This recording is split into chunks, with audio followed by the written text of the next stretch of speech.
Olá, eu sou o Dair Comin e eu farei então a leitura do primeiro capítulo do meu livro Vícios, a genealogia da vulnerabilidade.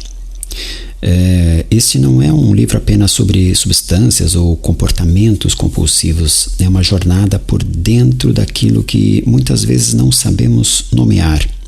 Silêncios não escutados, dores não acolhidas, ausências que se repetem. O vício aqui é visto não como um desvio, mas como uma resposta, uma tentativa, muitas vezes desesperada, de aliviar um vazio que já vinha de muito antes.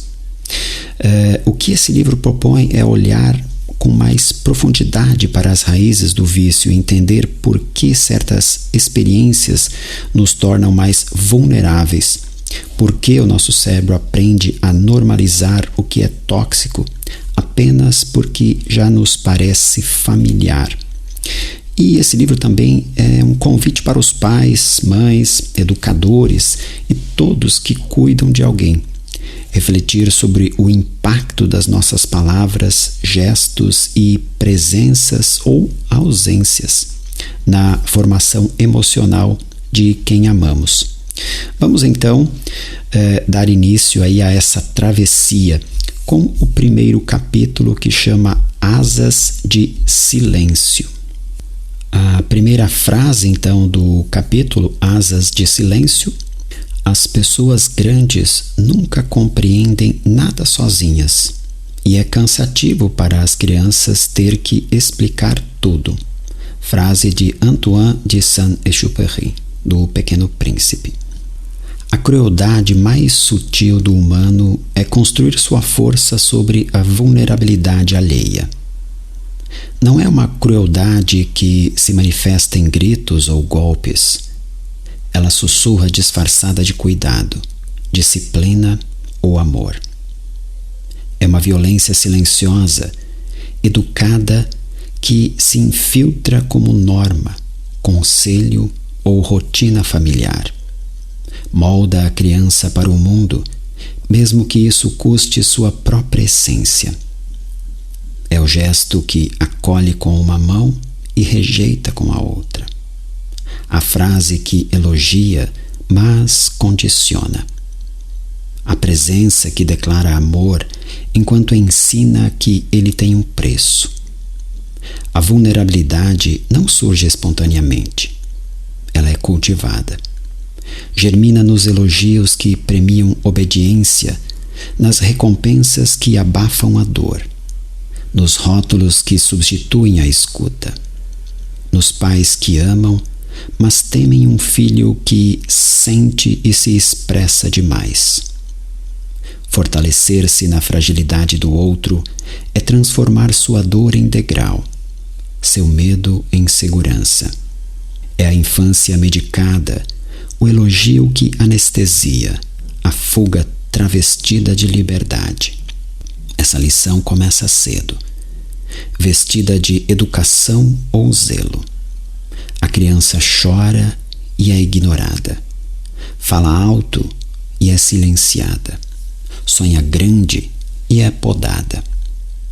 A liberdade do outro assusta, porque quem já caiu teme o voo de quem ainda não aprendeu a cair.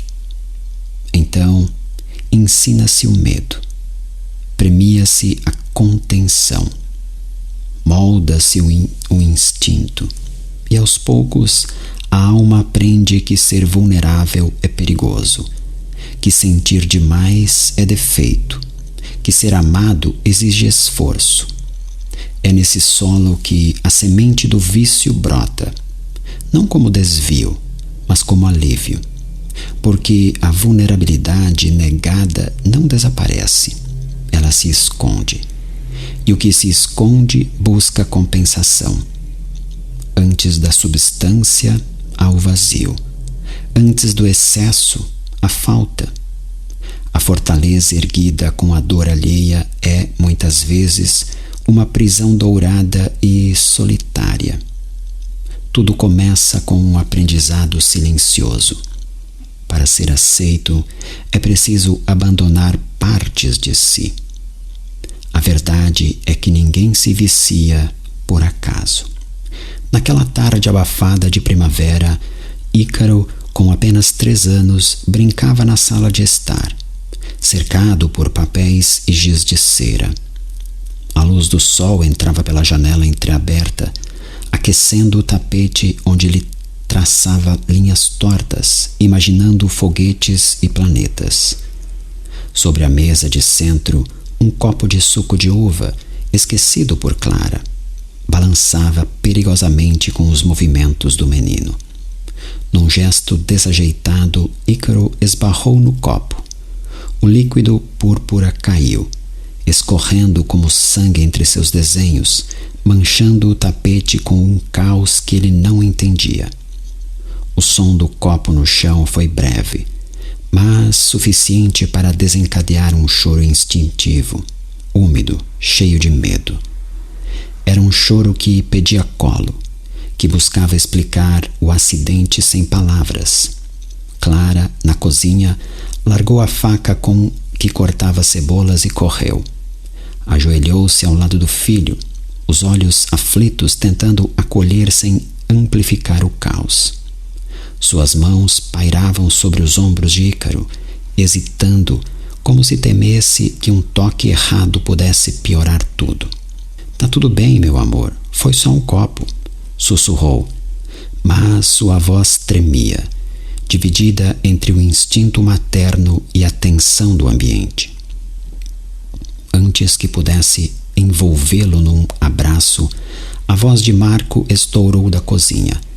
"Dá o tablet pra ele, porra!" Ele estava na pia, esfregando uma panela com uma força desnecessária, o rosto endurecido. Não suportava o choro de Ícaro, não porque odiasse o filho, mas porque a emoção exposta o confrontava com algo que aprendera a esconder desde a infância. Sentir demais é fraqueza, uma brecha que o mundo não perdoa. O choro do menino era mais incômodo que a mancha no tapete. Um lembrete de que emoções não controladas desafiavam a ordem que ele tentava impor na casa. Clara hesitou, o coração apertado. Sabia que aquele momento pedia presença, um colo que ensinasse Ícaro a nomear sua dor, a entender que acidentes acontecem e que o medo pode ser acolhido. Mas também conhecia o custo de resistir a Marco. O tom de voz que subia, o olhar que cortava, a tensão que tomava a casa por horas, às vezes dias. Olhou para Ícaro, cujos olhos marejados buscavam os dela, e depois para o corredor que levava à cozinha. Respirou fundo, como quem engole uma decisão amarga, e pegou o tablet na prateleira. Com mãos trêmulas, entregou o aparelho ao filho. "Olha, meu amor, vamos ver um desenho", disse, forçando um sorriso. Ícaro, ainda soluçando, segurou o tablet. A tela brilhou, inundando seus olhos com cores vibrantes e sons alegres de um desenho animado. O choro cessou, não porque a dor passou, mas porque foi interrompido pelo alívio instantâneo da distração. Naquele instante, quase imperceptível para os adultos, uma semente foi plantada no terreno fértil da mente de Ícaro. Uma lição silenciosa. Calar-se era mais seguro. A distração aplacava o desconforto. O silêncio era moeda de troca para a paz. Uma personalidade começava a ser moldada, não com palavras ou abraços, mas com a substituição da escuta pelo estímulo, da presença pela tela. Clara voltou para a cozinha, os ombros curvados sobre o peso da culpa. Sentia que havia perdido uma chance de ensinar algo maior, mas a rotina engoliu o arrependimento. Marco reapareceu na sala minutos depois, o pano de prato jogado no ombro. Olhou o tapete manchado, depois o filho absorto na tela. "Pelo menos agora tá quieto", resmungou, voltando para sua cerveja. Ícaro não ouviu. Estava perdido no mundo de personagens animados, onde não precisava explicar seu medo ou limpar suas lágrimas. A dopamina já fazia seu trabalho, acendendo luzes no cérebro ainda em formação. E assim, uma peça invisível foi encaixada na arquitetura da vulnerabilidade. A troca do encontro pelo alívio imediato. A psicóloga suíça Alice Miller, em O Drama da Criança Bem Dotada, de 1979, dedicou sua carreira a revelar as dores silenciosas da infância. Baseada em estudos clínicos e observações de pacientes, ela argumentou que a violência mais profunda contra a criança não está na agressão física ou no grito, mas na ausência de escuta. O choro ignorado, minimizado ou interrompido não evapora. Ele se transforma em submissão, silêncio ou eficiência precoce. Para Miller, a criança aprende que expressar dor é arriscado, que suas emoções incomodam os adultos, que sua autenticidade é uma ameaça à harmonia dos mais velhos. Essa adaptação é uma traição involuntária de si mesma, um abandono emocional aprendido antes mesmo de se saber quem se é.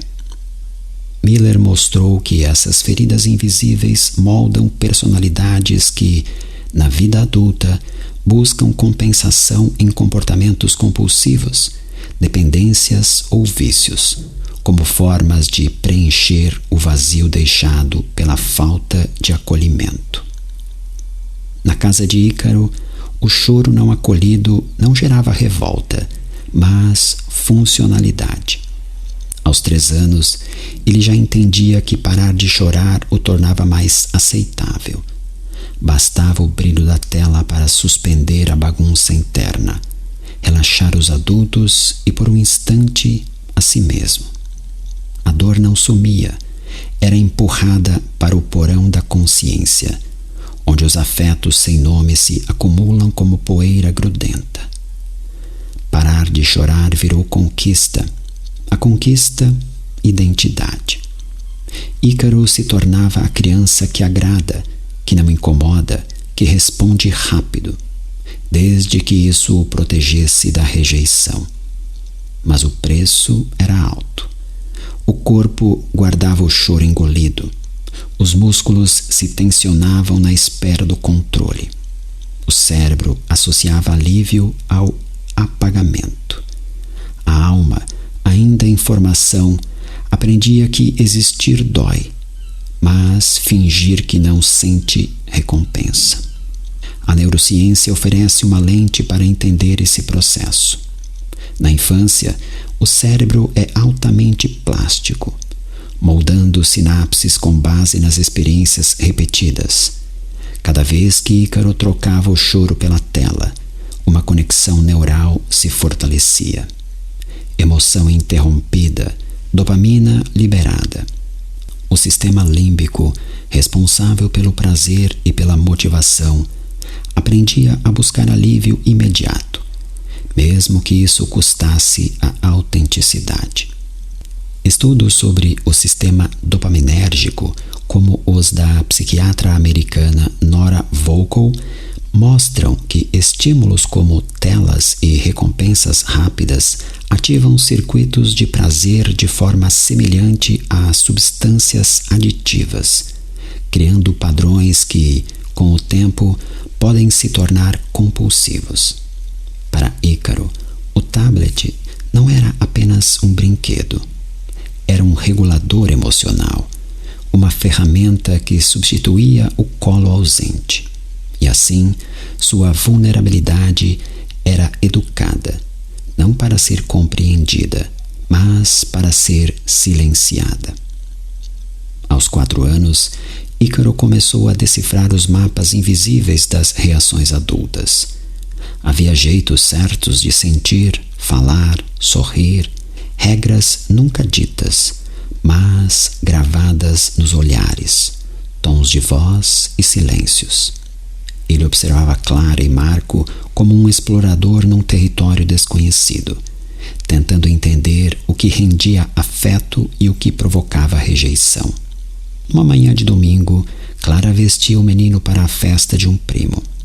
A camiseta vermelha com um foguete brilhante era a favorita. Estava sob a cama, mas Clara a deixou de lado, escolhendo uma camisa azul engomada, abotoada até o pescoço. Essa é mais elegante, você fica lindo assim, disse com um sorriso forçado, tentando convencer a si mesma tanto quanto ao filho. Ícaro franziu a testa, a mão ainda agarrada ao foguete. Mas eu gosto da outra. Sua voz era pequena, quase um sussurro, como se já soubesse que insistir era arriscado. Da porta, Marco interrompeu, a voz firme como um martelo. Veste o que sua mãe mandou. Tá parecendo um mendigo com essas estampas coloridas. Ícaro não chorou. Já sabia que lágrimas não mudariam nada. Respirou fundo, imitando o gesto que via o pai fazer quando tentava se controlar, e deixou a camisa azul envolvê-lo como uma armadura desconfortável.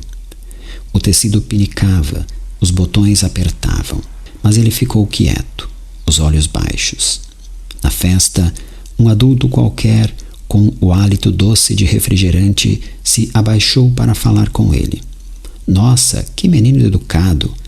Lindo com essa roupinha de mocinho. Ícaro sorriu por fora, um sorriso ensaiado que aprendera a exibir, mas por dentro o foguete ainda chamava, preso na cômoda da casa. Ele começava a entender. Havia uma versão sua mais aceitável, mais elogiável, uma versão que recebia sorrisos e tapinhas no ombro. Ser amado tinha preço.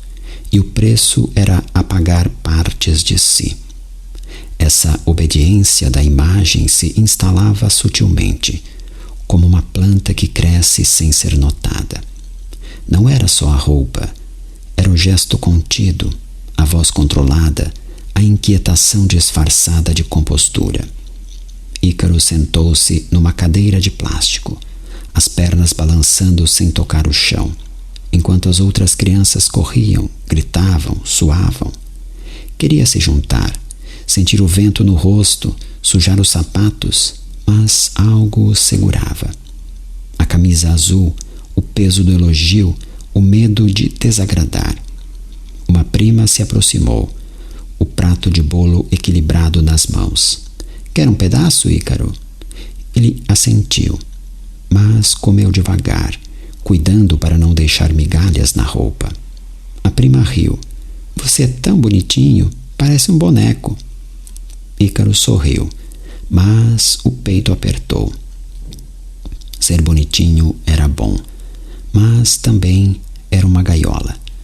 O menino explosivo que sonhava com foguetes e cantava músicas inventadas ainda existia, mas cada vez mais soterrado sob camadas de agrado.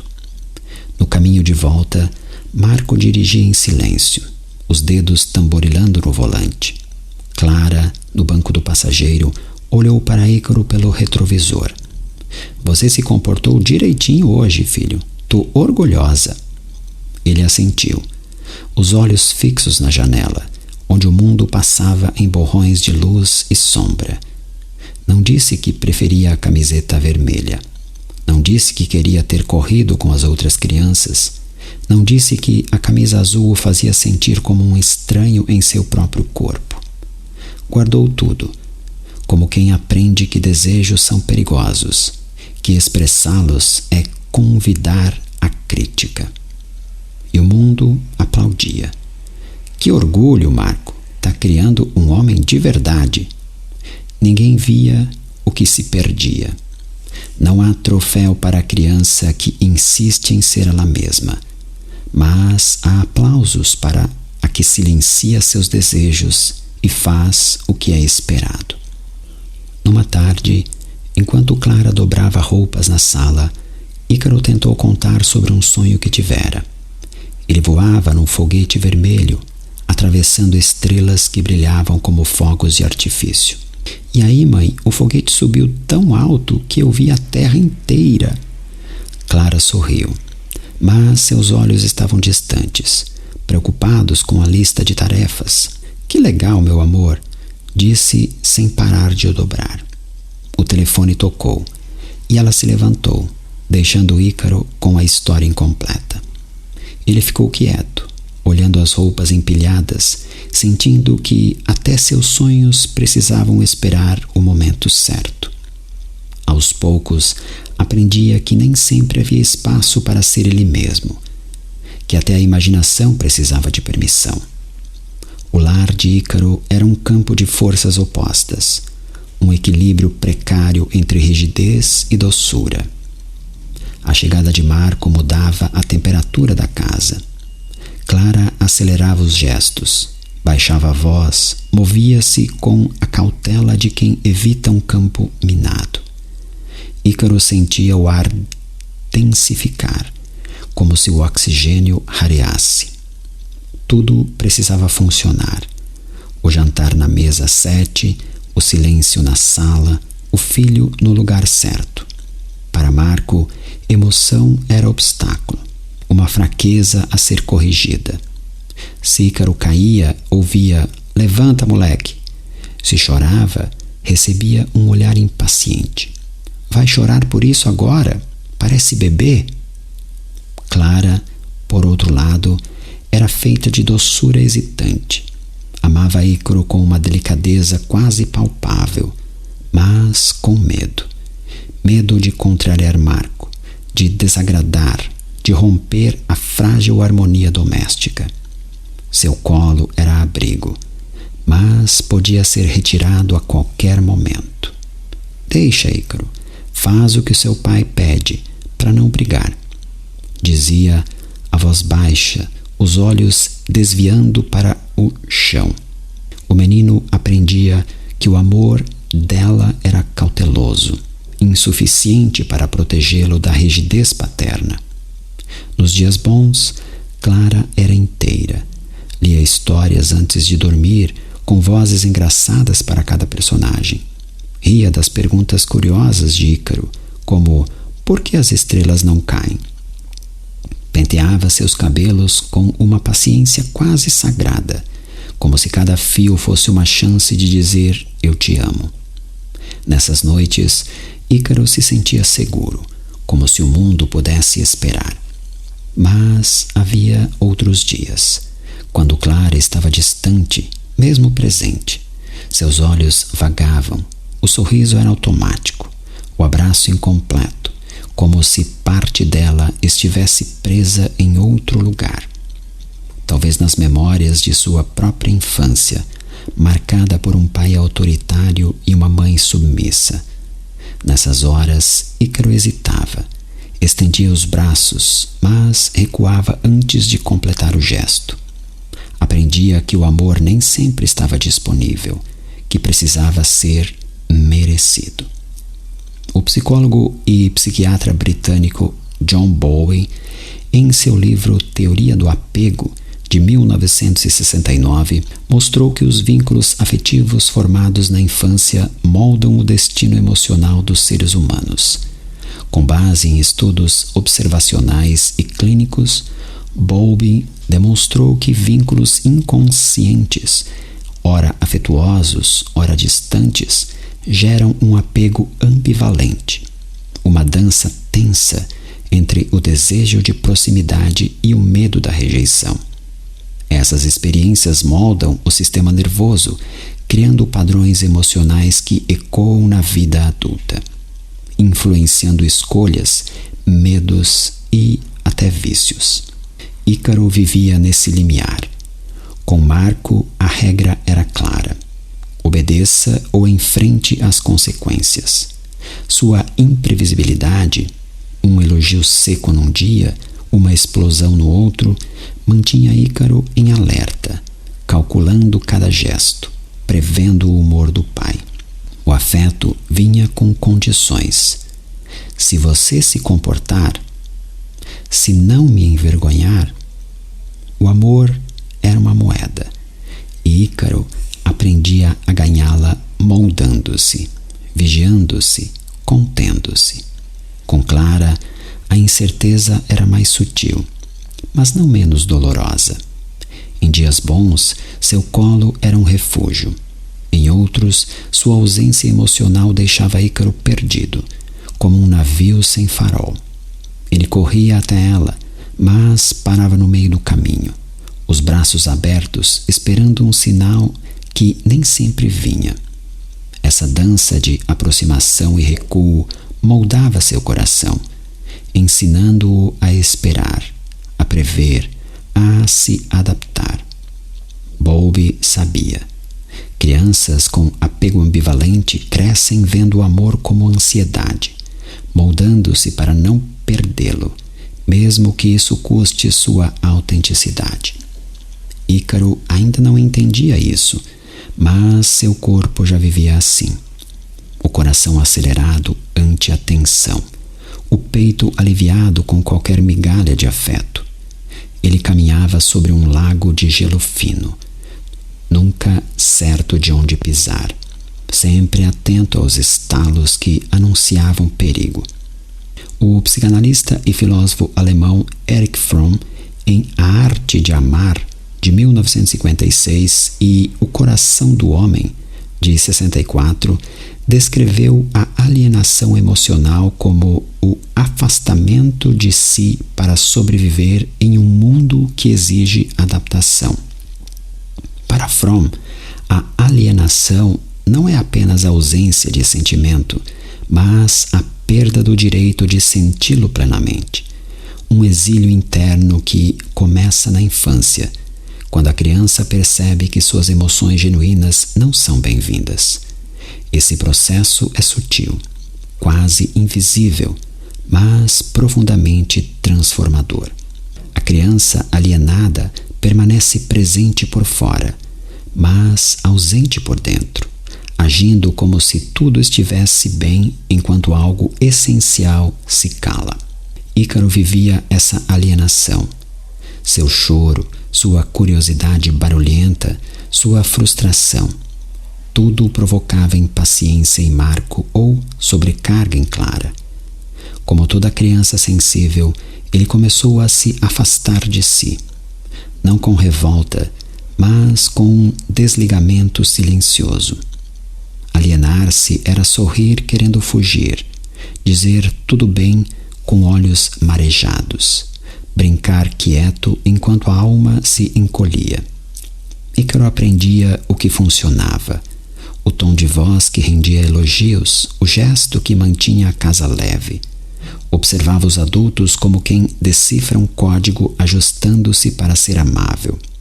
Ele ainda era doce, criativo, mas só mostrava o que julgava seguro, guardando o resto até de si mesmo. Aos poucos, confundia o que queria com o que esperavam dele. Gostava da camisa azul ou do elogio que ela trazia. Sentia alegria ou apenas alívio por evitar críticas. Essa confusão é o solo da alienação e o adubo para vícios futuros. Onde não se pode ser inteiro, há sempre um vazio chamando por alívio. Numa tarde de outono, Ícaro brincava no quintal, construindo um foguete com galhos, pedras e uma lata enferrujada. Cantarolava uma música inventada, misturando sons de motores e estrelas. Zum, zum, pro espaço. Clara observava da janela, sorrindo, mas com um olho na porta, temendo que Marco chegasse e achasse barulho demais. Quando o vento derrubou a estrutura, Ícaro ficou quieto, olhando os galhos espalhados. Não chorou, não chamou a mãe. Sentou-se na grama, os joelhos abraçados, e ficou ali, como se tentasse entender por que até seus sonhos pareciam frágeis. Clara quis se aproximar, mas o telefone tocou e o momento passou. Ícaro guardou mais um pedaço de si, aprendendo que nem o quintal era seguro para ser ele mesmo. Voltou para dentro, pegou um lápis e desenhou o foguete no caderno, mas com asas quebradas. Clara viu o desenho mais tarde, mas não perguntou nada, ocupada com a janta. E Ícaro, mais uma vez, engoliu o desejo de ser visto. Na escola, aos 5 anos, Ícaro era um foguete em construção, mas num mundo que exigia linhas retas. A sala, um mosaico de cores, cartazes com letras do alfabeto, desenhos presos com fita adesiva, o cheiro de giz e lanche nas mochilas. No chão, ele montava uma nave de palitos de sorvete, sonhando com o espaço de verdade. Enquanto a professora, Dona Lúcia, falava de vogais. O A é a boca aberta, crianças. Ícaro, absorto, atravessou a sala para mostrar seu projeto a um colega. Pedro: olha, se colocar essa parte aqui, ele voa de verdade. Pedro riu. Outro menino quis tocar. Uma folha caiu, uma cadeira virou. O barulho chamou a atenção de Dona Lúcia, que suspirou fundo. Ícaro, volte para o seu lugar agora.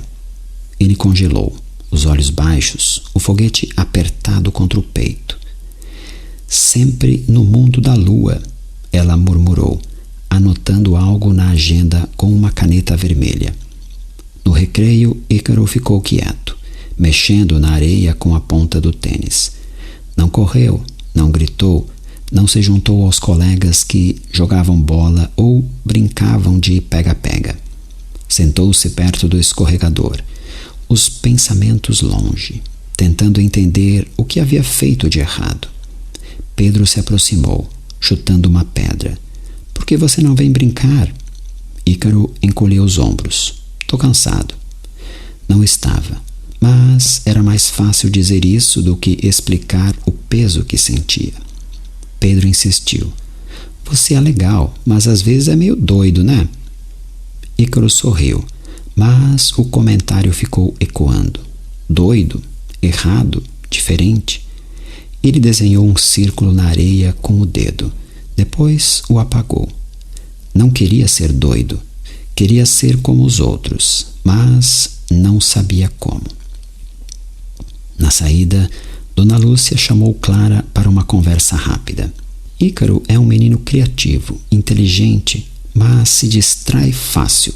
Parece agitado, fora do ritmo da turma. Às vezes interrompe, levanta sem pedir, não acompanha as atividades. Clara assentiu, desconfortável, sentindo o peso das palavras. Ele é entusiasmado, tentou justificar, a voz hesitante. Sim, claro, disse a professora, com um sorriso educado. Mas precisa de mais estrutura, mais limites. Vamos observar, tá? Qualquer coisa eu aviso. Clara agradeceu, mas saiu com um nó na garganta. No carro, Ícaro, no banco de trás, segurava a mochila como um escudo. — Você tá brava comigo, mãe? Clara hesitou, olhando pelo retrovisor. — Não, filho, só presta mais atenção na escola, tá bom? Ele assentiu, mas não sabia o que prestar atenção significava. Guardava a sensação de ter, mais uma vez, feito algo errado, de ser um problema. O foguete de palitos ficou esquecido na cômoda do quarto. Ícaro não o mencionava mais. Seu silêncio crescia, não como ausência, mas como contenção. Revisava cada ação antes de agir, pensando 2 vezes antes de existir. Na escola, as anotações na agenda se acumulavam. Ícaro teve dificuldade de concentração. Ícaro atrapalhou os colegas. Ícaro se mostrou disperso. As palavras, pequenas, pesavam, construindo uma narrativa que o definia como inconveniente, um menino difícil de manter no eixo. Clara lia cada bilhete com os olhos marejados. Tentava conversar com Ícaro, mas Marco interrompia. — É falta de limites. Isso que dá mimar demais. Ele jogava a agenda na mesa, como se o problema fosse uma afronta pessoal. A dor de Ícaro não vinha de um trauma isolado, mas da repetição, da percepção constante de que seu jeito de ser era demais, que sua energia incomodava, que sua curiosidade era um defeito. Aos poucos, ele começava a acreditar que ser ele mesmo era errado. Essa dúvida sobre o próprio valor e o alicerce da vulnerabilidade, o terreno onde promessas de alívio, mesmo as que custam caro, se tornam tentadoras. Na sala de aula, ele observava os colegas que pareciam certos. Sentavam quietos, levantavam a mão, ganhavam adesivos de estrelas douradas, tentava imitá-los, mas seu corpo traía. As pernas balançavam, os dedos tamborilavam, a mente saltava de uma ideia a outra. E, a cada tentativa frustrada, a crença de que era errado se consolidava, como uma crosta sobre a ferida da sua autenticidade. Ícaro começou a provocar pequenos incêndios, não com fósforos, mas com atitudes. Derrubava objetos na sala de aula como se testasse os limites do mundo. Soltava risadinhas nos momentos de silêncio, desafiando a ordem. Desenhava foguetes e monstros nos cadernos de matemática, ignorando as contas. Escondia o estojo de um colega e depois dizia, foi sem querer, com um sorriso que misturava culpa e rebeldia. Num desenho da família, para uma atividade escolar, retratou Marco com braços cruzados e uma boca reta, sem expressão, enquanto Clara tinha olhos tristes e ele próprio aparecia pequeno, quase invisível ao canto do papel. Dona Lúcia guardou o desenho, franzindo a testa, e anotou mais uma observação na agenda. Ícaro expressa emoções de forma inadequada. Clara recebeu uma ligação no fim da tarde. Ícaro empurrara uma cadeira durante a aula, recusara a copiar a lição e, com uma firmeza surpreendente para seus 5 anos, dissera: não quero fazer isso, é chato. A palavra chato soou como um escândalo, uma insubordinação que acendeu o sinal de alerta.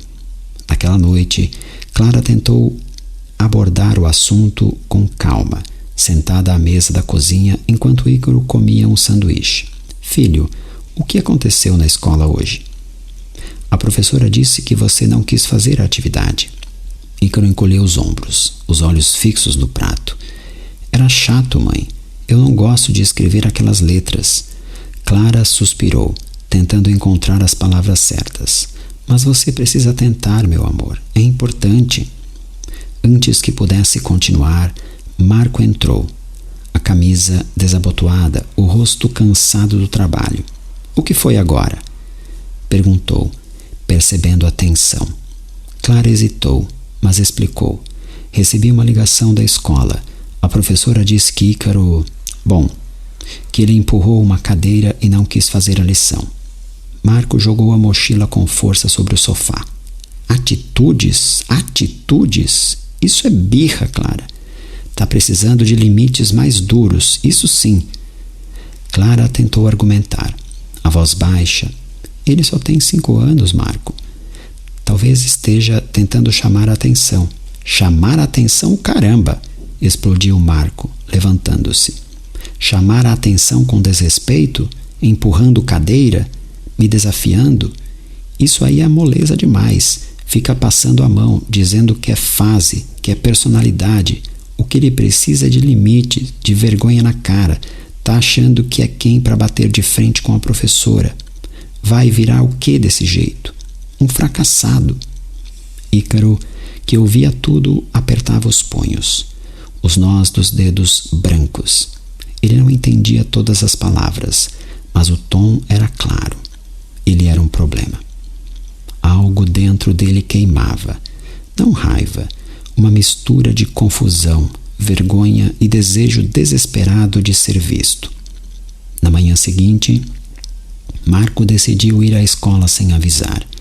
Entrou na secretaria com passos firmes, exigindo falar com Dona Lúcia. Quero entender essa palhaçada. Meu filho está dando problema? Então me mostra onde está o erro. Em casa ele escuta. Se tá se achando demais aqui, é porque estão sendo frouxos. A professora, pega de surpresa, tentou manter a calma, ajeitando os óculos. Seu filho é inteligente, mas tem demonstrado comportamentos impulsivos. Talvez esteja tentando expressar algo. Marco cortou, a voz subindo. Expressar o quê, minha senhora? Na minha época, se a gente falasse que a aula era chata, era um tapa na orelha. Hoje tudo é expressar. Me poupe. Saiu como entrou, decidido, agressivo, cego à possibilidade de que o problema não fosse só Ícaro, mas o mundo ao seu redor. No carro, Clara permaneceu em silêncio, a pele ardendo de vergonha. Sentia que a abordagem de Marco não ajudava, mas não conseguia confrontá-lo. Já havia tentado em outras ocasiões e o resultado era sempre o mesmo. Ele se fechava, ela se sentia culpada. A casa virava um campo de batalha. Ícaro, no banco de trás, vira tudo. O pai como um general invadindo o território inimigo, a professora de olhos baixos, a mãe sem voz. Aprendeu que rebeldia gerava fúria, que desafiar as regras trazia consequências pesadas, mas também aprendeu algo mais sutil. Por um breve instante, quando provocava, ele existia. Não como os adultos queriam, mas como podia. Era uma faísca de liberdade num mundo que só o reconhecia quando se dobrava. Naquela noite, Ícaro sonhou com um foguete que subia, mas explodia antes de alcançar as estrelas. Acordou com o peito apertado, o quarto escuro, o silêncio da casa como um peso. Não chamou ninguém. Sentou-se na cama, os joelhos abraçados, e ficou ali, tentando entender por que até nos sonhos ele falhava. A vulnerabilidade crescia, não como fraqueza, mas como uma ferida que ele ainda não sabia nomear. Pegou o caderno debaixo da cama e desenhou o foguete explodido, com chamas vermelhas e pretas. Ao lado, escreveu com letras tortas: "Não voa". Guardou o caderno, como guardava tudo o que doía, e voltou a dormir, o coração pesado. O amor na casa de Ícaro era condicional, aprendido nas entrelinhas dos gestos, prêmios e punições. Uma estrela dourada na escola rendia doces e elogios de Marco. "Isso aí, garoto, sabia que tem futuro." Paravam na loja de doces do bairro e Ícaro podia escolher o que quisesse: chocolate, sorvete, refrigerante. "Hoje é dia de comemorar", dizia Marco com um raro sorriso. Clara sorria também, mas com olhos cansados, sabendo que a euforia tinha prazo de validade. Na semana seguinte, bastava um bilhete com a palavra agitado para tudo mudar. "Sem TV, sem sobremesa. Vai pensar no que fez." Marco jantava em silêncio, o garfo raspando o prato com uma acusação. Ícaro comia devagar, a cabeça baixa, sem saber se o erro era grave ou se era apenas ser ele mesmo. Aos poucos, associava afeto a conquistas, frieza a erros, vivendo num cassino emocional onde cada dia era uma aposta imprevisível. Certa vez, após tirar uma nota alta em um ditado, Ícaro encontrou uma caixa embrulhada na cama. Aproximou-se devagar, como se temesse que fosse um engano. Rasgou o papel e seus olhos brilhavam. Era o boneco de ação que ele desejara por semanas, um super-herói com capa vermelha e punhos que brilhavam no escuro. Marco apareceu na porta, os braços cruzados. "Você merece, garoto. Tá mandando bem na escola." Ícaro sorriu, mas sentiu um arrepio. Será que agora precisava manter tudo sob controle? Até quando duraria aquele momento? Guardou o boneco com cuidado, mas a alegria veio misturada com medo. O medo de perder o que havia ganhado. Noutra ocasião, voltando da rua cansado e irritado, Ícaro falou alto com Clara, reclamando do lanche. Esse pão tá duro, mãe. Marco ouviu da sala e levantou como um trovão. É assim que fala com a sua mãe? Sem esperar resposta, arrancou o tablet da mão do filho. Acabou. Sem tela por uma semana. Quer respeito? Aprende a respeitar. Ícaro olhou para Clara, esperando que ela dissesse algo, mas ela baixou os olhos, mexendo na toalha de mesa. De novo, silêncio. De novo, exclusão. Aos poucos, o menino aprendia que bastava um tropeço para perder tudo e um pequeno acerto para merecer o mundo. Um dia, Marco chegou com uma sacola grande, os olhos brilhando com uma animação rara. Chamou Ícaro na sala, a voz mais amena que o usual. Tá na hora de jogar como gente grande, né? Abriu a caixa. Um PlayStation novo em folha, com cabos brilhantes e um controle preto reluzente. O pai aqui confia em você. Vai se divertir, mas tem que continuar firme, entendeu? Clara observava ao fundo, insegura, torcendo os dedos. Ícaro ficou hipnotizado. Aquela máquina parecia mágica, um portal para um mundo inteiro. Ele já havia jogado na casa de um primo e ficara encantado, pedindo várias vezes a Marco, que sempre dizia: ainda não é hora. Agora a hora chegara. Naquela noite, Ícaro conectou o console à TV da sala, os dedos tremendo de excitação. O jogo começou e ele mergulhou num universo de cores, sons e desafios. Ali ele controlava. Era rápido, ágil, herói. Não precisava prever o humor do pai, temer o silêncio da mãe ou se preocupar com bilhetes da escola. Cada vitória era uma explosão silenciosa de prazer. Cada fase superada acendia uma luz dentro dele. Uma luz que não encontrava na mesa do jantar ou nas aulas de matemática. A neurociência explica. Jogos eletrônicos ativam o sistema dopaminérgico, sensível em crianças, criando ciclos de prazer imediato. Estudos de pesquisadores como Andrew Pritzbilski mostram que estímulos digitais como videogames liberam dopamina de forma semelhante a recompensas naturais, como comida ou afeto, mas com uma intensidade que pode moldar o cérebro em desenvolvimento. Para Ícaro, o PlayStation era mais que diversão. Era um mundo justo, previsível, onde ele era suficiente. Marco, num raro gesto de orgulho, comentou com um colega no telefone: esse moleque é bom, joga melhor que muito adulto. Ícaro ouviu, enquanto montava um Lego, e guardou a frase como um troféu invisível. Não por vaidade, mas por fome. Fome de ser visto, de ser aprovado. Mas o jogo também virara arma. Hoje não, vai pensar no que fez, dizia Marco, mesmo sem motivo claro, quando chegava irritado do trabalho. O acesso ao único lugar onde Ícaro sentia autonomia era cortado, deixando-o com o vazio. Clara tentava intermediar. Ele foi bem essa semana, Marco. Talvez pudesse jogar um pouco. Não, tá mal acostumado, respondia ele seco. E assim, o PlayStation era prêmio e punição, afeto e controle, reforçando a lógica de um amor que precisava ser merecido. Ícaro voltava para o quarto, olhando as paredes, o corpo inquieto, a mente acelerada, buscando algo que preenchesse o espaço deixado pela tela.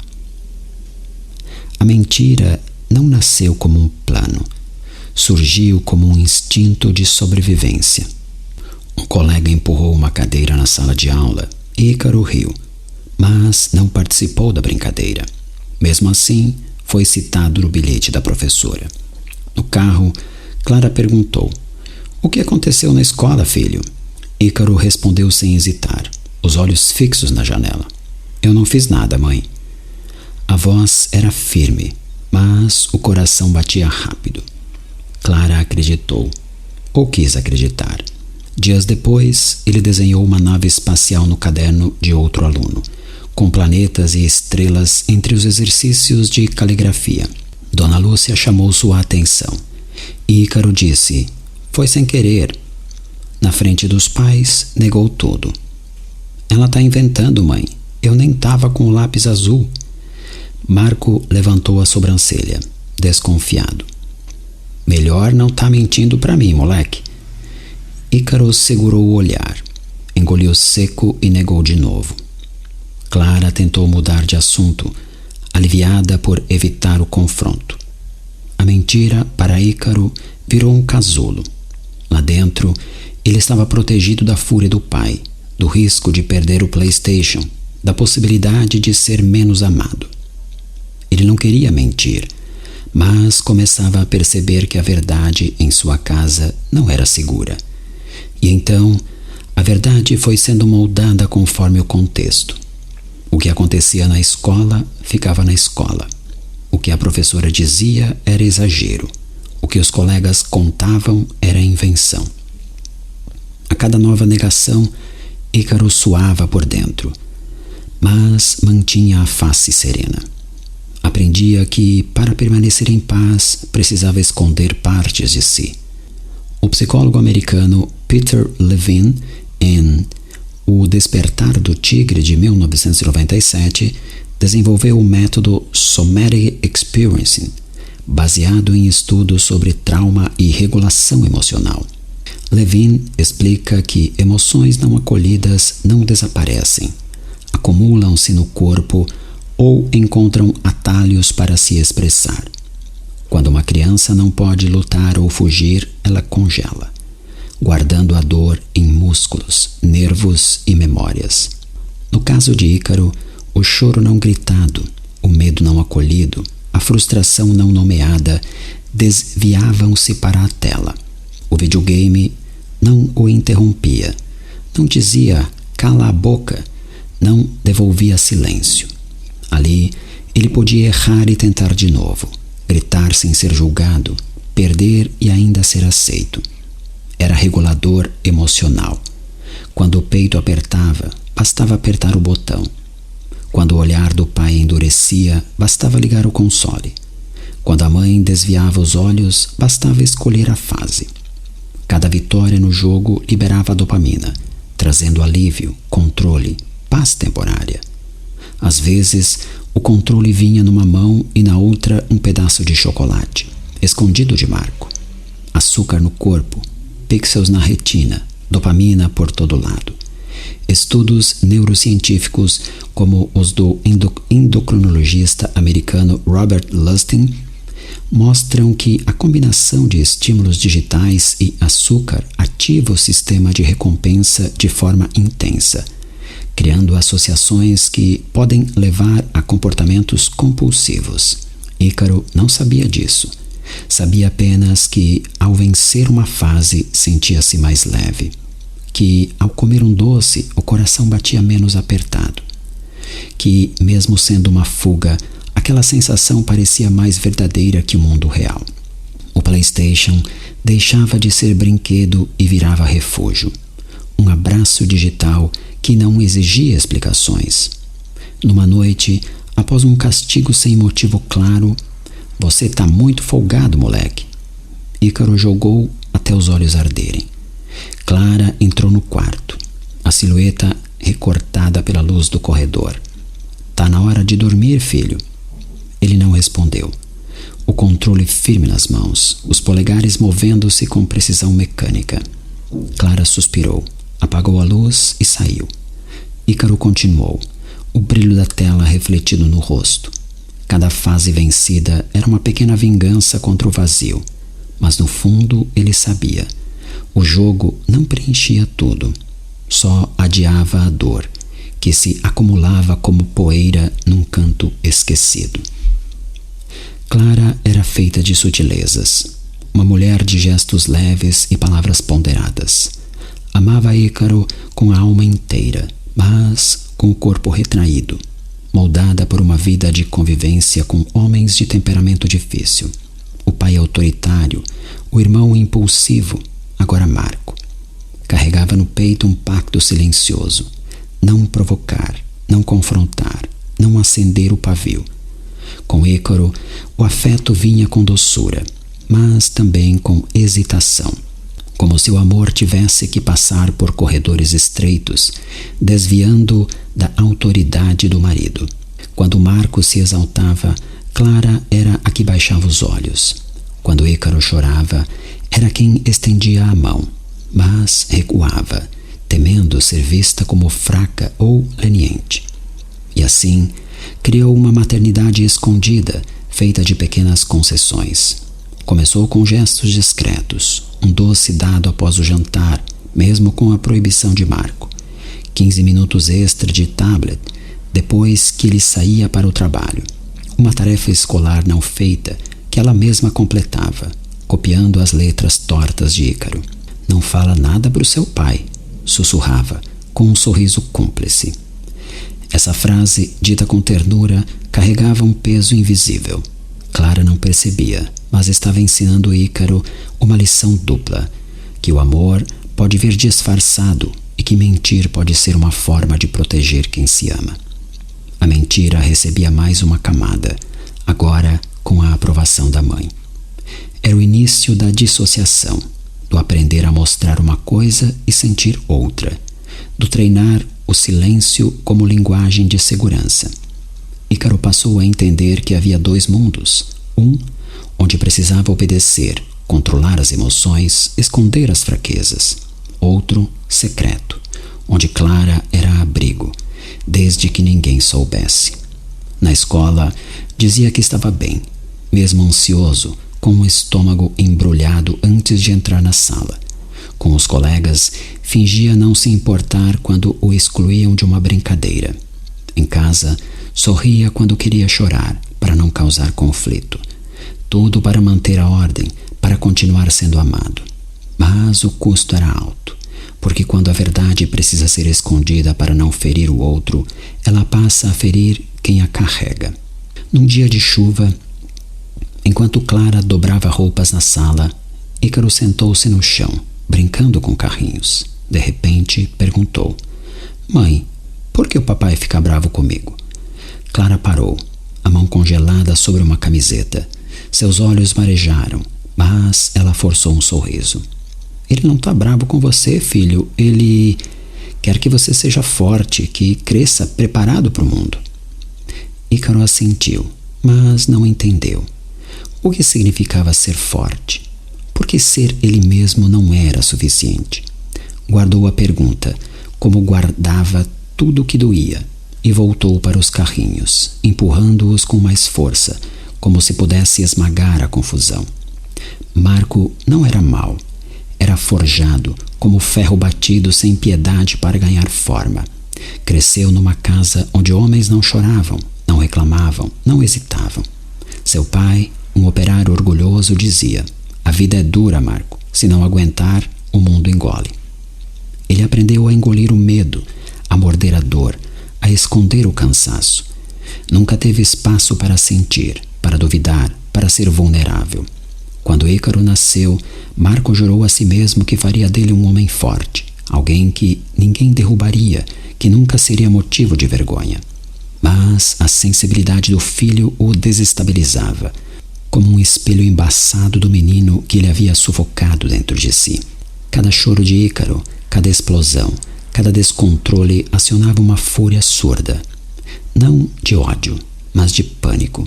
Medo de vê-lo fraco, de vê-lo falhar. "Tá criando um frouxo", dizia a Clara, a voz carregada de frustração.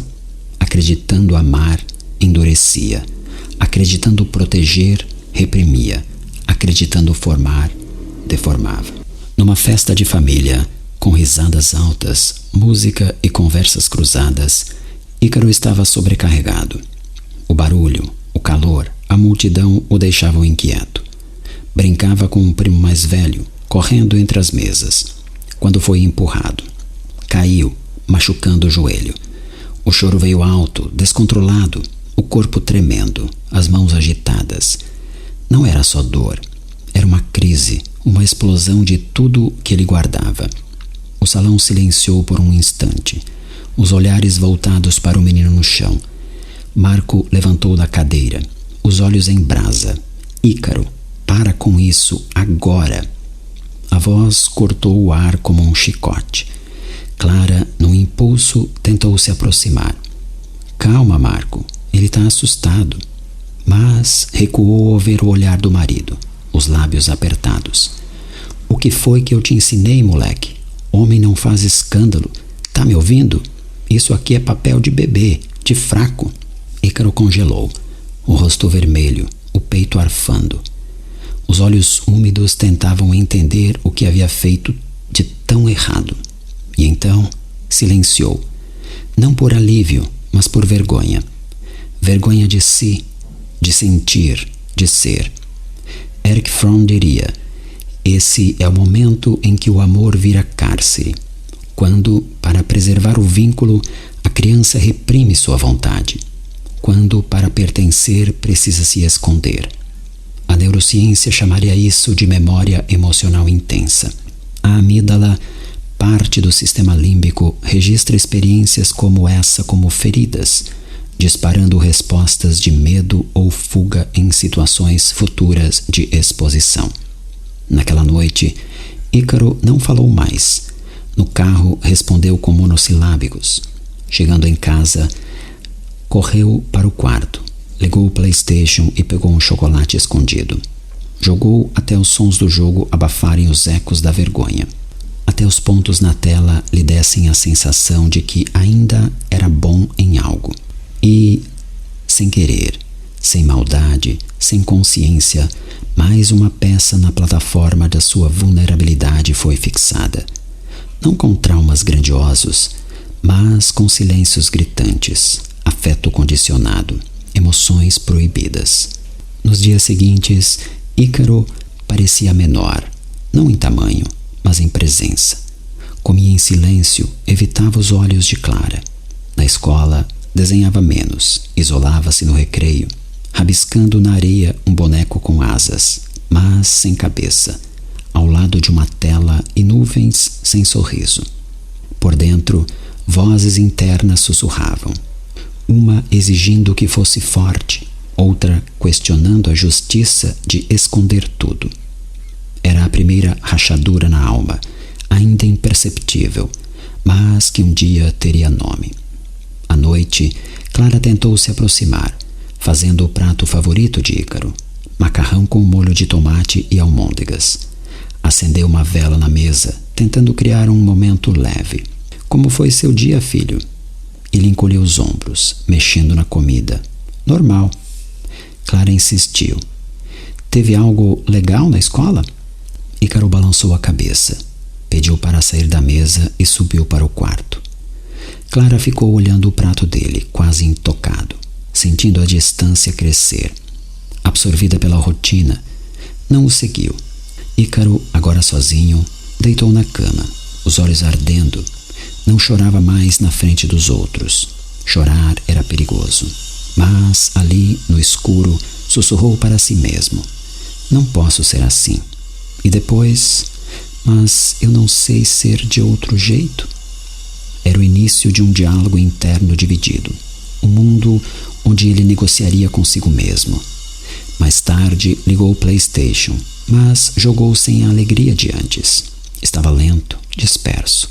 A cada derrota, o controle apertado mais forte. A cada fase perdida, o peito mais apertado. Mas não conseguia desligar. O jogo, mesmo sem prazer, era melhor que o vazio. Um lugar onde podia errar e recomeçar. Dentro do silêncio, algo se formava. Duas presenças invisíveis começavam a tomar forma. Elas ainda não tinham nome, mas já moravam nele, com asas translúcidas, uma para o escape, outra para a lucidez. A psicóloga da escola, Helena, marcou uma reunião para um fim de tarde. Clara chegou 10 minutos antes, a bolsa apertada no colo. Marco, 5 minutos depois, a expressão endurecida.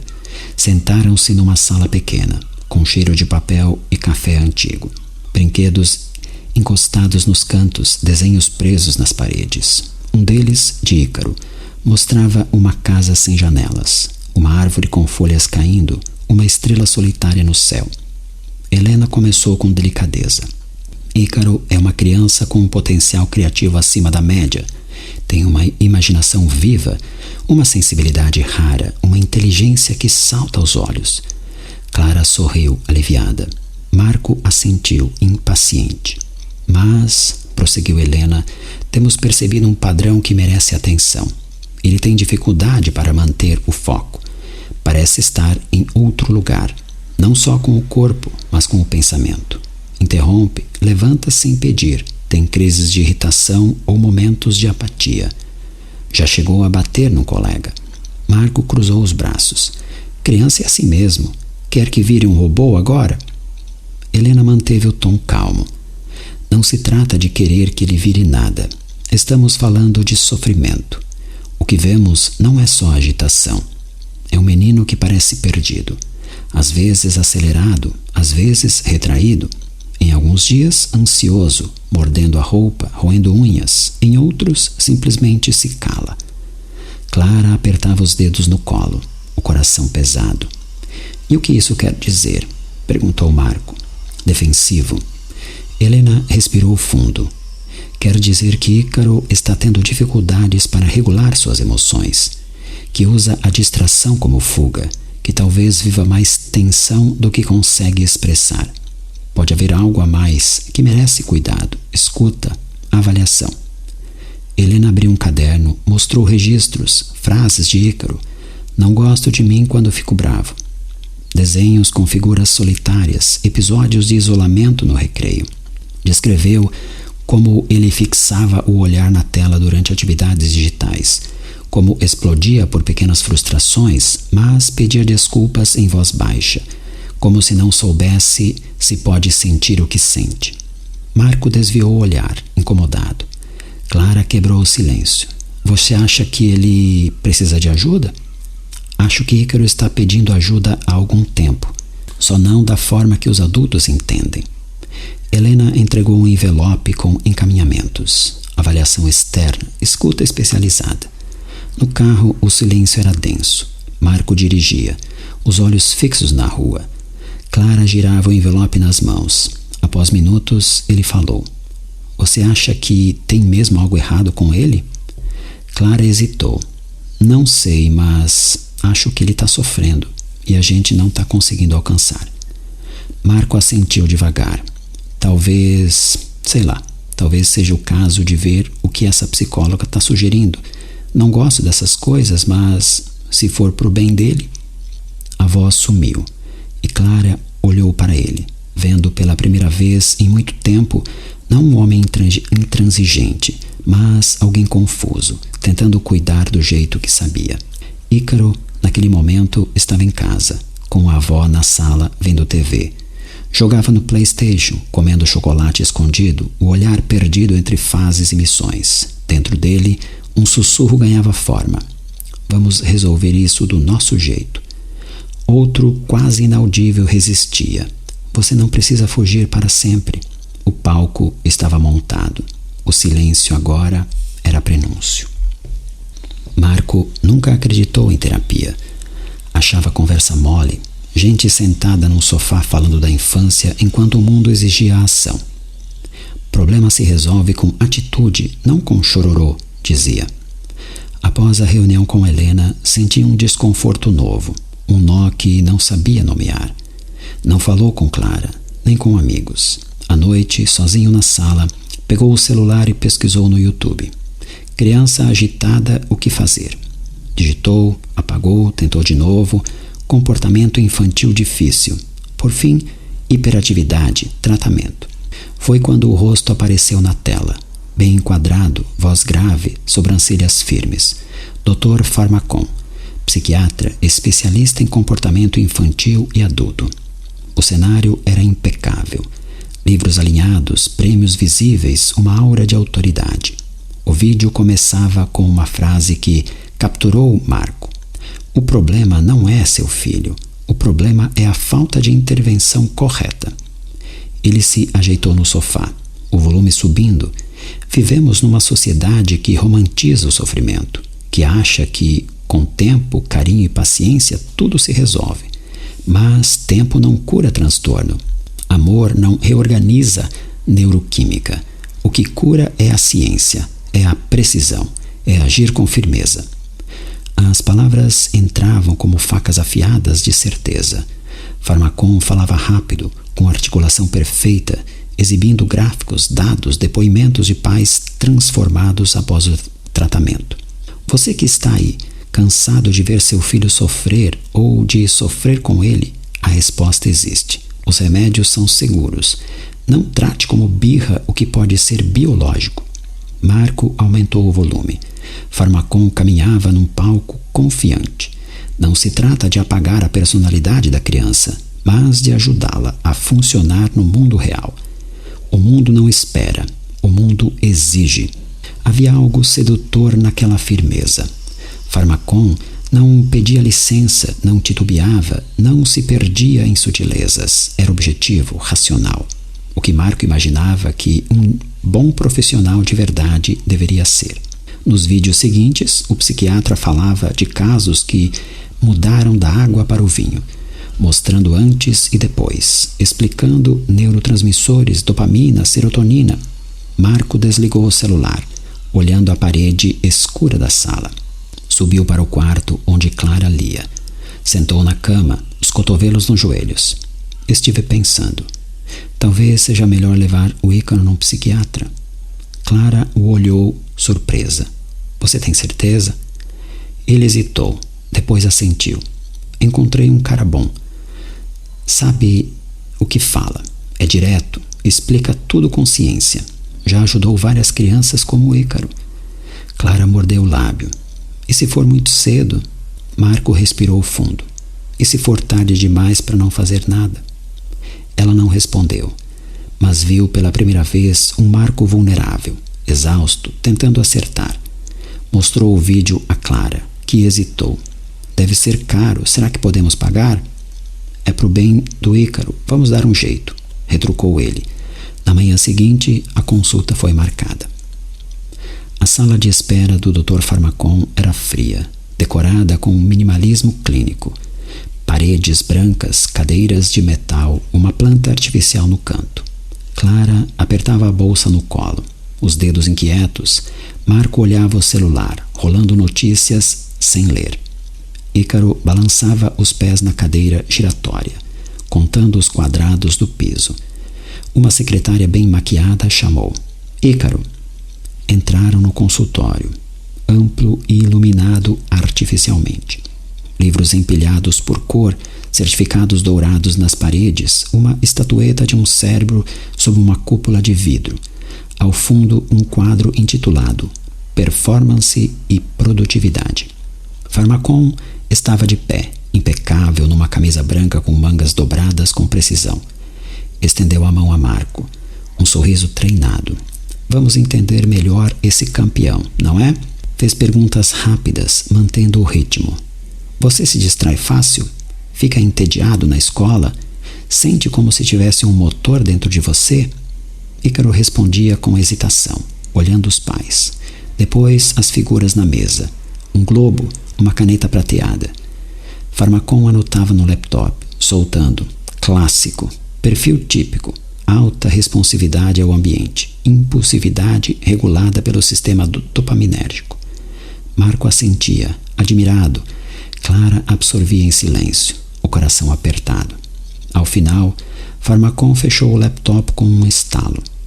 Trata-se de um quadro claro de TDAH, transtornos de déficit de atenção com hiperatividade, sem sombra de dúvida. Puxou o receituário. Vamos iniciar com Ritalina de curta duração. Monitoramento nas primeiras semanas. Enquanto escrevia, Marco, curioso, deixou os olhos vagarem pela mesa. Entre os papéis alinhados, uma pasta semiaberta revelava passagens aéreas impressas. O logotipo discreto de uma grande farmacêutica no canto superior direito.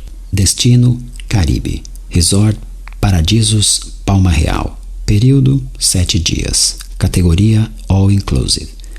Acompanhante? Sim. Marco não comentou, mas seus olhos demoraram um segundo a mais ali. Depois desviou. De volta à autoridade médica, a confiança do diagnóstico, a promessa de solução. Dr. Pharmacon estendeu a receita a Clara. Ajustes simples, efeitos rápidos. Vocês vão notar a diferença logo nos primeiros dias. Retorno em um mês. Na farmácia, Ícaro olhava a caixa branca com letras estranhas, os comprimidos pequenos como mistérios. Em casa, na cozinha, Clara entregou o copo d'água. Marco observava, braços cruzados. Vai te ajudar, campeão. Ícaro tomou a pílula. O gosto amargo ficou na boca. Nada mudou de imediato, mas por dentro o mundo começou a se mover. No fundo da mente de Ícaro, algo despertou. Um lugar feito de corredores de luz e sombra. Portas que nunca haviam sido abertas começaram a ranger. E então, duas figuras surgiram. A primeira, vibrante, saltitante, colorida como um anúncio neon. Camisa estampada, sorriso largo, olhos faiscantes. Apareceu num estouro de confetes invisíveis. E aí, meu rei, cheguei. Era o Sr. Zap. Pulava de uma ideia para outra, dançava, falava alto, fazia graça.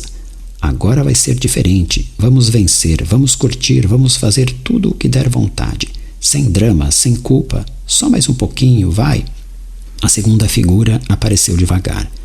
Vestia-se com sobriedade. Olhos calmos, rosto sereno. Tinha o timbre daquelas vozes que não precisavam gritar para serem ouvidas. Carregava um pequeno caderno e uma luz suave nas mãos. Eu sou a Lumen. A senhora Lumen falava pouco, mas suas palavras pareciam expandir o ar. Estou aqui para te lembrar do que sente, do que pensa, do que pode escolher, mesmo quando parecer impossível. Sr. Zap girava em círculos. Não escuta ela não, ela demora demais. Vamos viver rápido. Para que pensar tanto? Lumen apenas observava. Você vai me ouvir. Talvez não agora. Ainda não.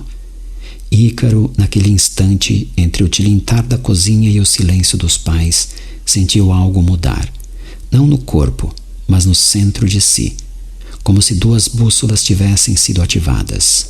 Uma apontava para o alívio imediato. Outra para uma lucidez que doía. Ambas o habitavam agora. Ambas fariam parte de sua jornada para sempre, e nenhuma delas o deixaria mais sozinho. Então esse é o primeiro capítulo do livro Vícios, a genealogia da vulnerabilidade. Se você achou essa primeira parte, o primeiro capítulo interessante, quiser adquirir o livro, vou deixar o link aqui na descrição do vídeo. Então é isso. Obrigado para você que ouviu até aqui. Grande abraço, até mais.